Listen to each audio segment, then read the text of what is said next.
Bonjour à toutes et à tous et bienvenue dans ce nouveau Good Morning Market. Nous sommes déjà le jeudi 18 avril.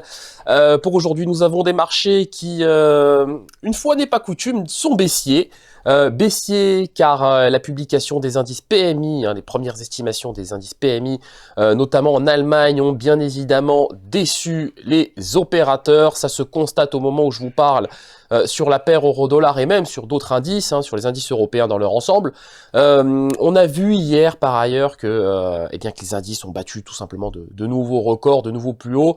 Donc on est encore sur des niveaux tout à fait significatifs. On est encore sur des niveaux correspondant à des plus hauts annuels.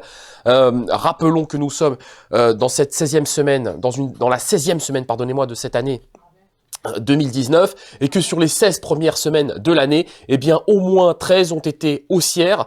Donc évidemment, il n'y a vraiment pas péril en la demeure et vraiment pas de quoi remettre en cause la toile de fond qui s'est installée depuis le début de cette année. Passons tout de suite au calendrier économique de ce jeudi. Vous allez voir qu'il est quand même peu chargé, mais quand même très intéressant. Indice PMI flash, du secteur manufacturier, ressorti inférieur aux attentes. Pareil pour le secteur des services, ressorti au-dessus des attentes. On attend à 10 heures, donc dans à peu près 17 minutes, la publication des PMI manufacturiers et des services toujours en zone euro, donc indice premières estimations. On aura ensuite à 10h30 les ventes au détail au Royaume-Uni. On aura ensuite la même chose, mais aux États-Unis et au Canada d'ailleurs. Donc salve de statistiques pour aujourd'hui. Enfin, petite salve de statistiques, mais voilà. Ce qui importe vraiment, c'est que ces PMI... Alors autant les PMI aux États-Unis ne vont pas beaucoup compter, autant en zone euro et en Allemagne, ça va compter et ça pèse en tout cas ce matin sur la tendance. L'euro-dollar, nous avions un biais haussier et celui-ci est maintenant quasiment à valider. Pourquoi? Parce que les prix repassent en dessous des moyennes mobiles à 7 et 21 périodes. Donc pour l'instant, le support des 1,1270 est toujours d'actualité. Mais en cas de cassure de ce niveau, c'est le niveau des 1,1233 qu'il conviendra d'avoir à l'esprit. Mais on peut dire que le biais acheteur est pour le moment quasiment à valider. Puisque là, les prix évoluent de plus en plus sous les moyennes mobiles à 7 et 21 périodes. Et il se pourrait bien qu'avec l'indice PMI de la zone euro, on ait une accélération baissière sur cette paire euro-dollar. Le DAX 30, bon voilà, sans grande surprise, après avoir fait un plus haut annuel à 12 220, on a une consolidation qui s'opère sur le DAX 30. Donc 12 138 points, en cas de cassure du niveau des 12 122, c'est un retour sur le niveau des 12 060 points. On n'anticipe rien de plus pour le moment.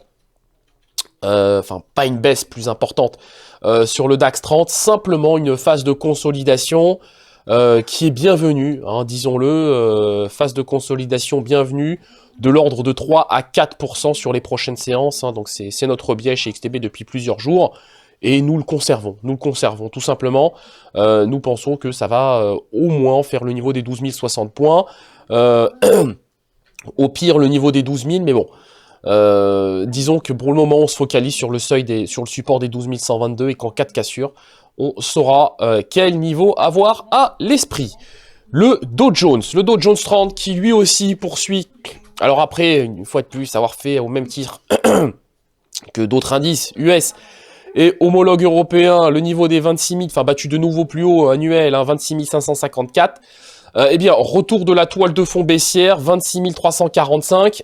En cas de cassure de ce niveau de prix, 26 276. Toile de fond baissière car les prix sont capés par les moyennes mobiles à 7 et 21 périodes. Les statistiques de cet après-midi auront un impact tout à fait certain sur le Dow Jones 30. WTI, pareil. Même son de cloche, on voit qu'on n'arrive pas à casser le niveau des 64-72. On n'arrive vraiment pas à s'affranchir de ce niveau de prix. Certains anticipaient le niveau des 65 $ le baril, il n'en sera rien. Donc évidemment, dans le contexte actuel, nous sommes baissiers. Donc on voit qu'ici, les opérateurs sanctionnent la publication des stocks de pétrole parus hier, qui ne sont pas si mauvaises que ça, mais qui restent insuffisantes par rapport au niveau actuel des stocks aux États-Unis, qui sont autour des 440 millions de barils, un peu plus de 440 millions de barils d'ailleurs. 63,50, c'est l'objectif à court terme. En cas de cassure de ce niveau, 62,90. Le RSI est lui orienté à la baisse. Et il se pourrait bien qu'il vienne chercher sa zone de survente. Et en cas d'intégration de sa zone de survente, eh bien, ça correspondra tout simplement au niveau des 62,90 hein, en M30. Voilà, donc nous sommes baissiers sur cet indice, ou plutôt sur cet actif. Le CAC 40 qui, lui aussi, donc on a eu plusieurs bonnes publications, on a eu L'Oréal, alors publication d'activité hein, évidemment, on a eu L'Oréal qui a fait état d'une progression de ses ventes, qui évolue d'ailleurs sur des niveaux records, L'Oréal, hein, donc, mais qui se paye quand même 15 fois les bénéfices seulement, contrairement à LVMH, Kering ou encore Hermès qui se payent environ 20 à 21 fois les bénéfices, c'est-à-dire qu'ils ont un PER d'à peu près 20 à 21. Bon, on a un CAC 40 qui forcément traduit cette hausse, on a le secteur bancaire qui a retrouvé des couleurs, donc petite correction pour aujourd'hui sous le niveau des 5550 points. Pourquoi pas un retour sur la moyenne mobile à 21 périodes correspondant au niveau des 5430 points, 5430 à 5440 points, donc une correction qui nous semble tout à fait bienvenue.